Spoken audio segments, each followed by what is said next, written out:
I'm Victor Genova, and I am the host, founder, producer. I'm the one-man show that is the Media People Podcast. I started it in March of 2015, so I've been doing it for about 2.5 years, and at time of recording, we have got 23 episodes live.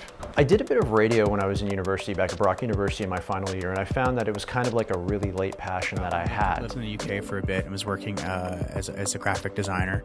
I got a phone call again from MediaCom saying, hey, there's a job here if you'd like to come in. It's a really unique agency. Yeah. So N49 owns the largest portfolio of top-level domains on the planet. And I thought this is something I really want to get into, but I didn't have an idea for it. But what really motivated me to get into it, or what gave me the idea for the Media People podcast, was I'm a media sales rep, and I was sitting around at a lunch one day with some junior agency people, and I was telling them my story because they wanted to know how I got there. And I said, well, when I was your age and I was a media assistant or an account coordinator, and they stopped me and they said, wait a minute, you were an account coordinator? I said, yeah, everyone starts somewhere in the trenches. And that's usually the first gig you get right out of college or university. And they said, well, tell us more. How did you get there? How did you punch above your weight and become a rep? And I started to realize there was an appetite for these stories. And then I looked around at the media industry, and I felt that the only topics we were covering were research, trends, and I'm not dismissing them, they're absolutely important, but no one was covering the stories, which was kind of a little ironic considering we're an industry of storytellers and no one was telling the stories about our people. And I said, okay, you know what? This is what the focus is going to be. What brought you to Seneca College? And what did you study there?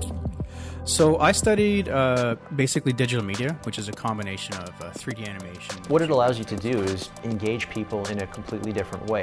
And what I like about it is it's a passive medium. It's something that people can download and stream on their own time.